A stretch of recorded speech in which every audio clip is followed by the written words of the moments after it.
नब्ज बिहार देख रहे हैं आप। मेरा नाम है काजल तिवारी। देखिए, बिहार की सियासत में राज्यसभा चुनाव के नामांकन के साथ ही अब एक नई चर्चा जोर पकड़ लिया है। एनडीए की ओर से जेडीयू के नीतीश कुमार और रामनाथ ठाकुर, बीजेपी से राष्ट्रीय अध्यक्ष नितिन नवीन और शिवेश कुमार राम तथा रालोसपा सुप्रीमो उपेंद्र कुशवाहा ने पर्चा दाखिल कर लिया है। लेकिन इस पूरी लिस्ट में सबसे खास नाम नितिन नवीन का है। नितिन नवीन वर्तमान में पटना की बांकीपुर सीट से विधायक है। अब उनकी राज्यसभा जाने के बाद इस हाई प्रोफाइल सीट पर उपचुनाव होना तय है। ऐसे में सबसे बड़ा सवाल ये है कि बांकीपुर में नितिन नवीन का उत्तराधिकारी कौन होगा। क्या बीजेपी यहां भोजपुरी सुपरस्टार पवन सिंह पर दांव लगाएगी? नितिन नवीन दिग्गज भाजपा नेता नवीन किशोर सिन्हा के पुत्र है। इस सीट से लगातार 5 बार विधायक रहे। 2006 के उपचुनाव से शुरू हुआ उनका सफर 2025 के विधानसभा तक जारी रहा, जहां उन्होंने राज्य उम्मीदवार को 51,936 मतों के भारी अंतर से हराया था। सूत्रों की माने तो नितिन नवीन के राज्यसभा जाने पर भाजपा ने उनके उत्तराधिकारी की तलाश करना शुरू कर दिया है, जो इस भगवागढ़ को बरकरार रख सके। इस लिस्ट में एक उम्मीदवार के तौर पर पहला नाम जहन में आता है, तो वो है भोजपुरी सिनेमा के पावर स्टार पवन सिंह का। उनका नाम राज्यसभा के लिए भी चल रहा था, लेकिन बीजेपी ने उन पर दांव नहीं लगाया। चर्चा थी कि बीजेपी पवन सिंह को राज्यसभा भेज सकती है। हालांकि उनकी जगह बीजेपी ने शिवेश राम को राज्यसभा भेजा है। राजनीतिक जानकारों का कहना है कि बीजेपी उच्च सदन में ऐसे किसी व्यक्ति को नहीं भेजती है जो विवादों में रहा हो और पार्टी का अनुशासन तोड़ता है। पवन सिंह की राह में पार्टी के अनुशासन कार्यशैली आड़े आ गई।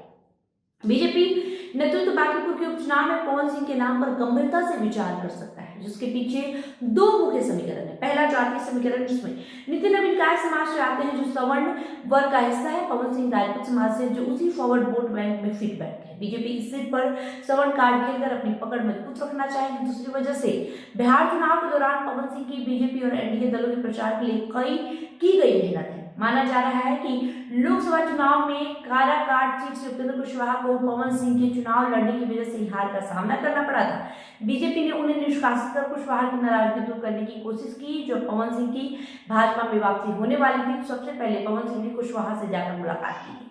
माना जाता है कि कुशवाहा को मनाने के बाद ही भाजपा में पवन सिंह की वापसी हुई थी। इसके बाद बिहार चुनाव में पवन सिंह ने जमकर प्रचार किया। उनके प्रचार से शाहबाद और आरा काराकाट क्षेत्र में एनडीए को बड़ी जीत मिली। भाजपा उनके समर्पण का इनाम बांकीपुर के उम्मीदवार के रूप में दे सकती है। भाजपा के राष्ट्रीय अध्यक्ष होने के नाते नितिन नवीन का राज्यसभा जाना तय था, लेकिन एक ही समाज से 2 लोगों को उच्च सदन भेजकर पार्टी जातीय संतुलन नहीं बिगाड़ना चाहती थी। ऐसे में बांकीपुर उपचुनाव में भाजपा पवन सिंह पर दांव लगा सकती है। तो कहीं ना कहीं ये बड़ी खबर है। जिस तरीके से राज्यसभा का नॉमिनेशन हो चुका है, जाहिर तौर पर बांकीपुर विधानसभा सीट पर अब उपचुनाव होगा और उपचुनाव के लिए जो पहला कैंडिडेट सबके जहन में आता है, वो है पवन सिंह। क्योंकि भारतीय जनता पार्टी अपने कार्यकर्ताओं का विशेष ध्यान रखती है, खासकर जो लोग उसे काम आए। जैसे जिस तरीके से लोकसभा चुनाव में जिस तरीके से विधानसभा चुनाव में पवन सिंह ने जमकर प्रचार किया, कहीं ना कहीं पवन सिंह को इनाम जरूर मिलेगा और पार्टी ने इसके लिए उन्हें बांकीपुर सीट से चुनाव लड़वाने के बारे में विचार कर लिया है। हालांकि देखना अहम होगा, क्योंकि भारतीय जनता पार्टी है, ये कुछ भी कर सकती है। इस वीडियो में इतना है। वीडियो को लेकर जो भी आपकी प्रतिक्रिया हो कमेंट बॉक्स में छोड़ते जाइएगा। बहुत बहुत शुक्रिया।